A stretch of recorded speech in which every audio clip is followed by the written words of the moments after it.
कोई भी तसव्वुर नहीं कर सकता एक खातून का तकद्दस पामाल हुआ, राहत बेकरी वाले चौक पे हुआ, पूरे पाकिस्तान, पूरी दुनिया ने देखा। जेल गए ना 10th को जब अरेस्ट हुए, तो उस वक्त तो पता चला कि एमपीओ के तहत हमें जेल रखा गया है। कौमी हीरो भी बन रहे हैं और 3 दिन में बाहर आ जाएंगे। अच्छा ठीक है, कुछ नहीं होता, देखी जाएगी, वो वाला वो बिल्कुल ठीक है, वो था एक एनर्जी वो थी उसमें। एनर्जी। वो थी वो जब री अरेस्ट हुए ना जेल के गेट से, हुँ, तो वो बबल बर्स्ट हुआ कि what the hell is this. CIA कोतवाली में जब मुझे एक पुलिस ऑफिसर से गालियां खानी पड़ी ना, थाना चौक से रात के वक्त इन्होंने हमें अबडक्ट करके इन्होंने सीआईए कोतवाली शिफ्ट किया और घर वालों को कहा लड़कियां यहाँ नहीं है। तो अंदाजा हुआ कि ये हमें हमें दी जा रही हैं गालियां।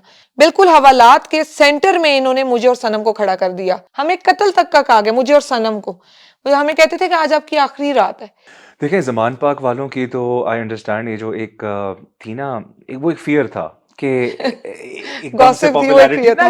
नेचुरल है बिकॉज़ पॉलिटिकल स्ट्रगल में मे भी लोग लगे हुए हैं काफ़ी टाइम से एंड ऑल ऑफ हम अ सडन दे फेल्ट कि कोई है जो आके लाइमलाइट स्टील कर रहा है लिटरली। आई बिकॉज़ ये मेरा नहीं है, मैं जनरल परसेप्शन हाँ बता बिल्कुल रहा हूँ। एग्जैक्टली। क्योंकि ऑब्वियसली आप बाहर हैं और फिर आपसे बात होती थी, फिर मीडिया आता था, आपका मीडिया इंटरैक्शन होता था एंड देन वो आपसे पूछते थे कि why are you here? And then वो एक मैसेज आता था कि अच्छा यार, members of the society and people from all walks of life यहाँ आए हुए हैं और खान के यस बाहर एक किस्म का पहरा दे रहे हैं। मतलब yes. It is more like you are guarding chairman, मतलब ऑल ऑफ अस जो भी वहां जाते थे, बिल्कुल। यही कॉन्सेप्ट होता था।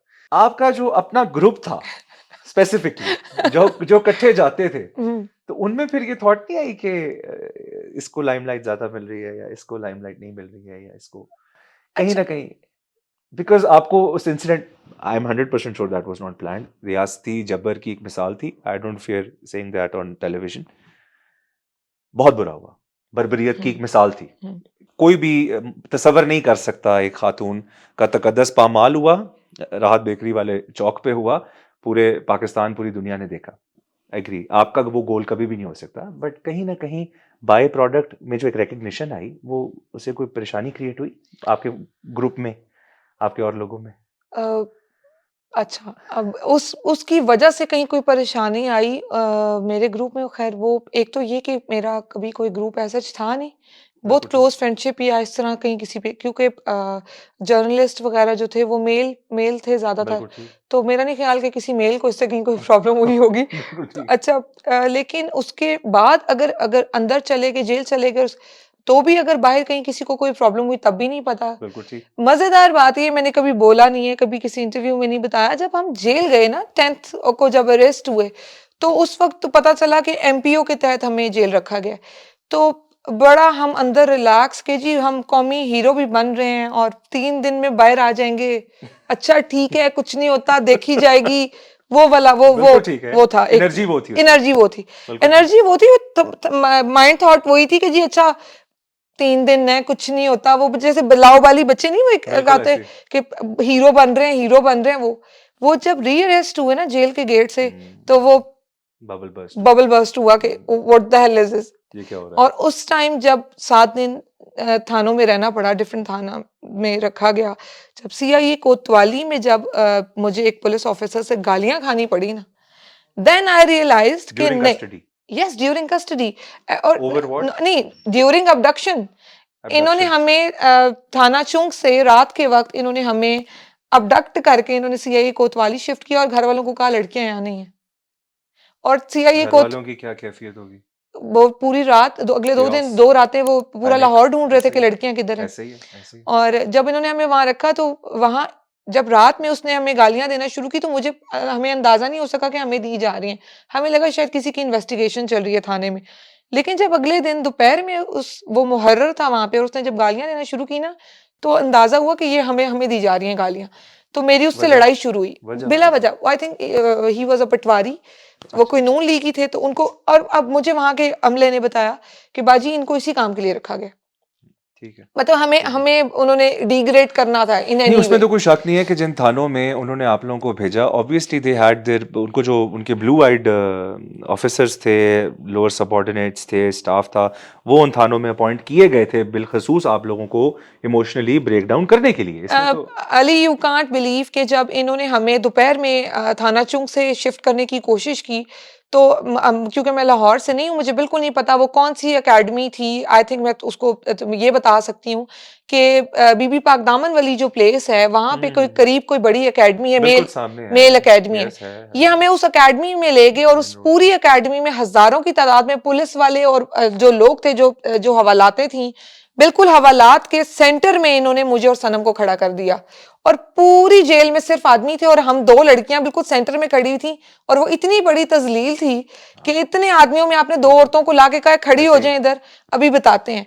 और जब मैंने एक दफ़ा नज़र घुमाई ना हर तरफ कि हर तरफ आदमी है और हमें खड़ा करके गायब हो गए हैं, तो मैं आराम से ज़मीन पे बैठ गई और मैंने उसको खींच के कहा कि बैठ जा इधर, जब आएँगे ना तब उठ के चले जाएँगे।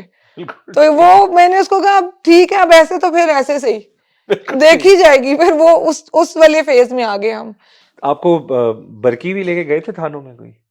थाना बरकी? हाँ, आई थिंक मैंने ये नाम सुना। आई थिंक इन्वेस्टिगेशन के लिए 2.5 लेके माह गए थे बाद ना? हमें यहाँ लेके गए थे। हाँ, वहाँ पे एक फैमिली थी तो उन्होंने बताया कि आप लोगों को 5 घंटे के लिए बीच में से वहाँ से भी फिर मूव आउट कर दिया, हाँ गायब जी, किया। हाँ जी। और क्या फीलिंग्स होती थी? आप आते थे, अभी तो दिल भी नहीं लगता होगा उस जगह से, तो अगले का बुलावा आ जाता नहीं, होगा। दिल तो ख़ैर लग ही नहीं सकता था ना, वो पता है कर क्या रहे थे हमारे साथ उन 7 दिनों में? वो हमें कहते थे कि आज आपकी आखिरी रात है। मतलब उन्होंने हमें 4 बार थ्रेट किया कि आज आपको मार दिया जाएगा। हमें कत्ल तक का कहा गया, मुझे और सनम को। वो हमें कहते थे कि आज आपकी आखिरी रात है। जब पहली बार कहा गया था ना, तो वो एक ऐसी कैफ़ियत थी, मैं उसको नहीं डिस्कस करना चाहूँगी कि क्या थोड़ा-सा ज एक्चुअली ना, जब वो उसने मुझे नहीं कहा, उसने सनम को बोल दिया और उसने जी, पलट के मुझे कहा, तो शी वाज़ इन शॉक। और मैं क्योंकि नमाज़ पढ़ के उठ रही थी, तो मैंने उसको पकड़ा, मैंने उसको बिठाया और उसने गालियाँ देना शुरू कर दिया कि मैं निकल के ये वो। तो मैंने मैंने फ़ील किया कि शी वाज़ शिवरिंग। हाँ, तो मैंने उसको पकड़ा और मैंने उसको कहा कि अगर अल्लाह ने ये ऐसे लिखना है ना आज हाँ, रात मरना, तो ये ऐसे ही लिखा हुआ है। उसने फिर मुझे पता नहीं उसके दिमाग में क्या है, उसने मुझे कहा तैयबा, अगर इन्होंने हमारे साथ कुछ करने की कोशिश की तो मर जाएँगे, लेकिन पीछे नहीं हटना, मतलब एक-दूसरे के साथ कुछ नहीं होने देना। तो मैंने उसको कहा ठीक है।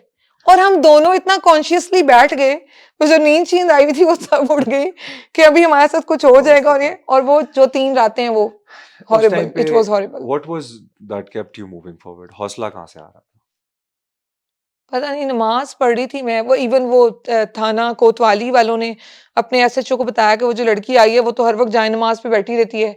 तो वो बेचारा कोई परहेज़गार आदमी था, उसने कहा जी कि मेरे ऑफ़िस में इसको ले जाओ नमाज़ वगैरह, क्योंकि वहाँ जो वॉशरूम्स थे वो ठीक नहीं थे और उस टाइम जब हमने हुँ, पानी वगैरह यूज़ करना था तो ये पानी बंद कर देते थे जानबूझ के। तो मेरी मुँह मारी हुई, तो उसने कहा कि ना करें, उसने नमाज़ पढ़नी होती है। तो उसने कहा मेरे मेरे ऑफ़िस ले ऑफ़िस में जाएँ। ले जाओ। तो वो एक नमाज़ का रिगार्ड करते हुए आई थिंक उस बेचारे ने मुझे अलाउ कर दिया कि मेरा वॉशरूम वगैरह यूज़ कर हुँ, लें और हुँ, हुँ। नमाज़ जाए नमाज़ दे दो इसको। हुँ, हुँ, तो वो कहते थे ओते, वो मैंने किसी को कहते सुना कि ओते सर कोई चिल्ले कट्टन आई है। तो मुझे मैं जब नमाज़ पढ़ती थी ना, तो मुझे बस मैं एक एक चीज़ थी मेरे इर्द-गिर्द, अच्छा मुझे इससे बहुत हेल्प मिली है नमाज़ वगैरह की वजह से। और मैंने मई, जून, जुलाई में अनगिनत रोज़े रखे हैं, ओए होए अनगिनत। होए! मैं 11 रोज़े उस रखती थी, टफ ब्रेक दे टाइम में? देती हाँ, ओए होए होए होए! मुझे सुकून मिलता था। मैं कहती थी बिल्कुल ठीक। देखी जाएगी, बस शहीद मर जाएँगे, शहीद मर जाएँगे। वो करते-करते ना जब क्योंकि जेल चले गए थे 7 रोज़ के बाद, तो जब जेल चले गए 17th मई को हम दोबारा जेल में थे। तो जब जेल चले गए ना, तो 2 माह बाद बड़ी ईद आई। बड़ी ईद तक थोड़ा वो ब्रेकडाउन्स बार-बार होते थे कि अब निकल जाएँगे अब। जब बड़ी ईद आई ना, तो मेंटली प्रिपेयर हो गए कि अभी नहीं निकल रहे।